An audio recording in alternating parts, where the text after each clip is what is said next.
하나님의 말씀 보겠습니다. 오늘은 잠언 29장입니다. 잠언 29장 1절부터 27절까지의 말씀입니다. 제가 가진 구약 성경 943면쯤에 있습니다.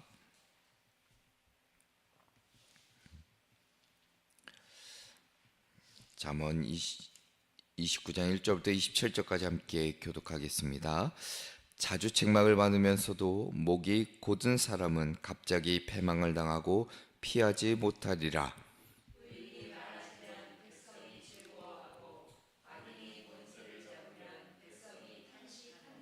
지혜를 사모하는 자는 아비를 즐겁게 하여도 창기와 사귀는 자는 재물을 잃느니라.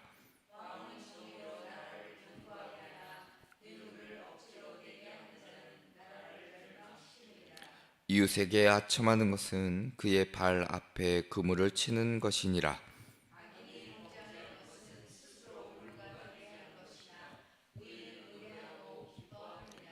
의인은 가난한 자의 사정을 알아주나 악인은 알아줄 지식이 없느니라.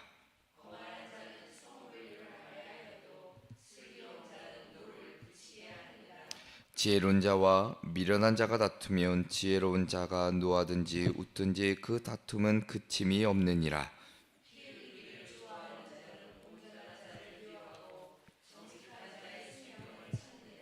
어리석은 자는 자기의 노를 다 드러내어도 지혜로운 자는 그것을 억제하느니라.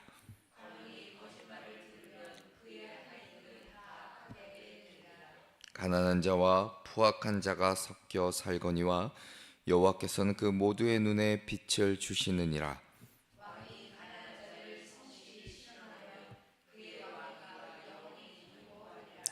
채찍과 꾸지람이 지혜를 주거늘 임의로 행하게 버려둔 자식은 어미를 욕되게 하느니라.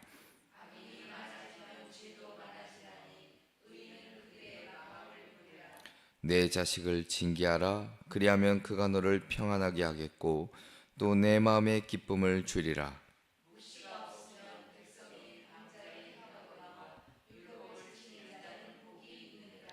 종은 말로만 하면 고치지 아니하나니 이는 그가 알고도 따르지 아니함이니라.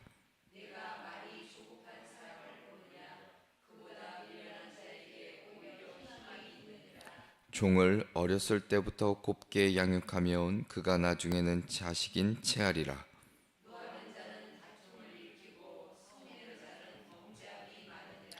사람이 교만하면 낮아지게 되겠고 마음이 겸손하면 영예를 얻으리라.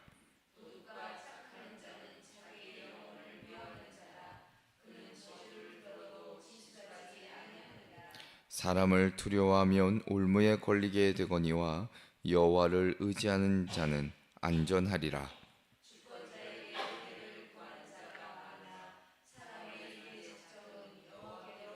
함께 읽겠습니다. 불의한 자는 의인에게 미움을 받고 바르게 행하는 자는 악인에게 미움을 받느니라. 아멘. 아멘. 할렐루야. 아멘. 오늘도 이 새벽에 주님 전에 나와 예배하시는 우리 성도님들과 그리고 영상으로 예배에 참여하시는 우리 성도님들에게 하나님의 크신 은혜가 있기를 먼저 주님의 이름으로 축원합니다. 오늘 말씀의 제목은 하나님의 통치 아래 살아가는 삶입니다. 하나님의 통치 아래 살아가는 삶.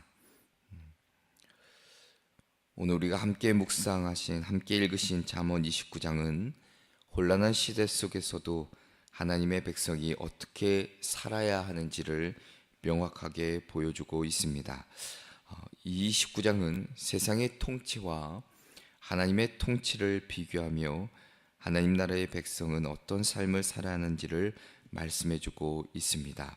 자, 먼저 1절을 보면 자주 책망을 받으면서도 목이 곧은 사람은 갑자기 패망을 당하고 피하지 못하리라 말씀해주고 있습니다. 책망을 듣고도 돌이키지 않는 자, 결국 돌이킬 기회를 잃고 패망할 것을 말씀해주고 계십니다. 그러니까 하나님의 통치 아래에 있는 사람, 그런 삶의 특징 가운데 하나는 바로 훈계를 듣고 변화하는 자일 것입니다. 그래서 히브리서 12장 6절의 말씀을 보면 주께서 그 살아가신 자를 징계하시고 그가 받아들이신 아들마다 채찍질 하시느니라 말씀해주고 있습니다. 자, 또 하나 특징은, 하나님의 통치 아래에 있는 사람의 특징은 오늘 2절에 보면 의인이 많아지면 백성이 즐거워하고 악인이 권세를 잡으면 백성이 탄식하느니라. 7절에도 보면 의인은 가난한 자의 사정을 알아주나 악인은 알아줄 지식이 없느니라 말씀해주고 계십니다. 하나님의 통치 아래 있는 삶의 특징 두 번째는 그 사회가 바로 공의가 흐르는 사회라는 것입니다. 공의가 세워질 때 백성이 즐거워하고 악인이 권세를 잡을 때 고통과 탄식이 가득해질 수밖에 없다는 것을 오늘 성경은 우리에게 일러주고 계십니다. 자, 또 하나의 특징은 하나님의 통치 아래 있는 삶, 우리 11절에 보면 어리석은 자는 자기의 노를 다 드러내어도 지혜로운 자는 그것을 억제하느니라. 23절에도 보면 사람이 교만하면 낮아지게 되겠고 마음이 겸손하면 영예를 얻으리라. 하나님의 통치 아래 있는 삶의 특징 세 번째는 절제하고 겸손한 자라 말할 수 있습니다. 감정을 절제할 줄 알고 겸손히 다른 사람을 높일 줄 아는 자가 바로 하나님의 통치 아래에 사는 삶이라 할 것입니다. 또 하나 있다면 18절에도 보니까 묵시가 없으면 백성이 방자히 행하거니와 율법을 지키는 자는 복이 있느니라 말씀하고 있습니다. 그러니까 하나님의 통치 아래 있는 삶의 특징은 바로 말씀과 비전이 있는 삶이라 할 것입니다. 하나님의 말씀 없이 사는 사람, 결국 자기 기준대로 방종하게 살아갈 수밖에 없다는 것입니다. 18절의 묵시 역시 하나님의 말씀과 통찰력 있는 인도하심을 뜻합니다. 그러니 하나님의 말씀이 있는 공동체는 질서가 있고 목적이 있고 소망이 있고 생명이 넘칠 수밖에 없다는 것입니다. 또 하나 마지막 특징 가운데 하나는 하나님의 통치 아래 있는 사람은 하나님을 더 두려워하는 자라 할 것입니다. 25절에 그렇게 기록하고 있습니다. 사람을 두려워하면 올무에 걸리게 되거니와 여호와를 의지하는 자는 안전하리라 말씀해주고 있습니다. 사람보다 하나님을 더 신뢰하는 삶을 살아가는 것이 그리스도인의 성도의 특징이라 할 것입니다. 사랑하는 성도 여러분, 오늘 우리는 갈수록 불안실해지는 시대를 살아가고 있습니다. 경제는 불안정하고 사회는 양극화되어 있고 권력자는 정의보다 이해득실에 따라 움직이고 있는 것을 볼 때가 있습니다. 이런 시대를 바라볼 때 우리 마음 가운데 그리고 성도로서 질문하게 됩니다. 정말 하나님이 이 땅을, 이 나라를, 이 역사를 다스리고 계시는 것은 맞는가?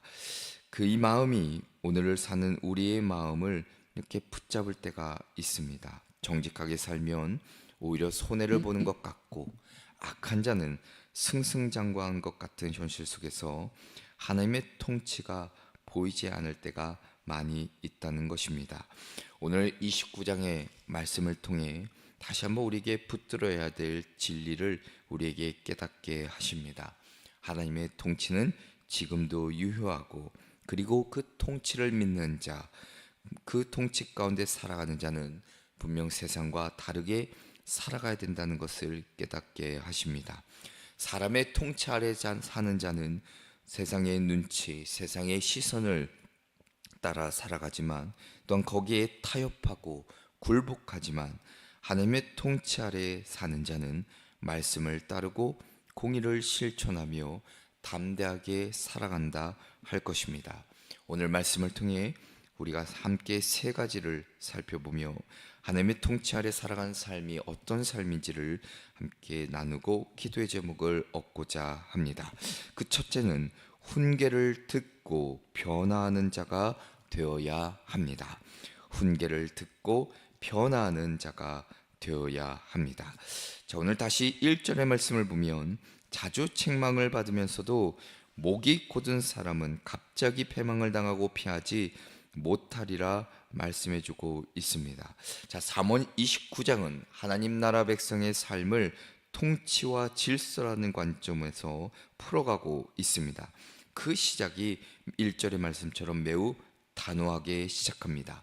자, 히브리어로 책망이라는 것은 단순한 비난이나 꾸짖음이 아닙니다.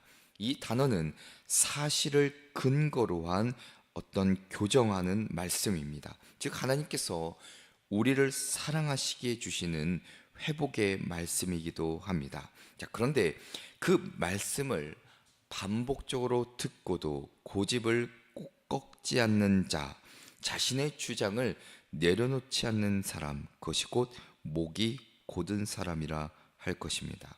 결국 이러한 자들은 스스로 심판을 불러올 수밖에 없다는 것입니다. 자, 이 구절은 이스라엘의 반복적인 역사에서 살펴볼 수 있습니다. 하나님께서 선지자들을 통해 수없이 말씀하셨지만 그들은 그들이 듣고 싶은 말만 듣기를 원하고 자신들의 주장과 자신들의 생각만 관철시키려 하였습니다. 하나님의 말씀에 하나님의 그 책망을 늘 거절하고 거부하였습니다. 그 결과가 유다가 멸망한 바벨론 포로 사건은 바로 말씀을 무시한 대가였습니다. 오늘 우리의 삶은 어떻습니까? 우리는 말씀을 들을 수 있는 복된 정말 환경 속에 살아가고 있습니다. 주일마다 선포되는 강단의 말씀, 또한 묵상 중에 깨닫게 하신 성령의 감동, 수많은 언론과 수많은 미디어를 통해 접하게 되는 말씀들, 그리고 사람을 통한 조용한 충고들, 하나님은 다양한 통로로 우리에게 책망 아닌 책망, 때로는 우리에게 음성을 들려주고 계십니다. 자, 그런데 오늘날 많은 사람들은 이것을 불편한 말로 치부해 버립니다. 그리고 나 자신에 대해 판단하는 것에 대단히 불쾌하게 여길 때가 있습니다. 그러나 하나님 나라의 백성은, 성도들은 결코 완벽한 자가 아닙니다. 책망을 듣고 돌아설 줄 아는 자이고 주의 음성 앞에 겸손히 반응할 줄 아는 자라 할 것입니다. 말씀을 통해 우리의 마음을 비추어 볼 때 다시 한번 우리의 잘못된 것들을 깨닫고 돌아서는 결단이 필요하다는 것입니다. 말씀은 듣는 것보다 더 중요한 것은 그 말씀 앞에 변화되는 삶일 것입니다. 하나님의 통치는 우리에게 분명히 지금 이 순간에도 말씀으로 들려오고 계십니다. 그 말씀에 반응하는 자만이 하나님의 통치 아래 살아갈 수 있다는 사실을 잊지 마시고 살아 역사하시는 그 하나님의 음성 앞에 겸손히 반응하고 변화하는 저와 여러분 되시기를 주님의 이름으로 축원합니다. 두 번째는 공의를 실천하고 긍휼을 나누는 자가 되어야 합니다. 공의를 실천하고 긍휼을 나누는 자가 되어야 합니다. 하나님의 통치 아래 살아가는 삶의 특징이 바로 그런 삶이라는 것이죠. 우리가 앞서 살펴보았던 잠언 19장 17절의 말씀을 보면 가난한 자를 불쌍히 여기는 것은 여호와께 꾸어드리는 것이니 그의 선행을 그에게 갚아주시리라 말씀하고 계십니다. 또한 잠언 14장 31절을 보더라도 가난한 사람을 학대하는 자는 그를 지으신 이를 멸시하는 자요, 궁핍한 사람을 불쌍히 여기는 자는 주를 공경하는 자니라 분명 말씀해 주셨습니다. 잠언 29장은 지도자와 백성 모두에게 하나님의 공의와 긍휼의 마음을 잃지 말 것을 당부해 주고 있습니다. 그 중심 구절이 바로 7절입니다. 의인은 가난한 자의 사정을 알아주나 악인은 알아줄 지식이 없느니라 말씀해 주고 있습니다. 자, 의인이라는 거 우리가 앞서 계속 살펴보았지만 단지 도덕적으로 바른 사람 그런 의미만 담고 있는 것은 아닙니다.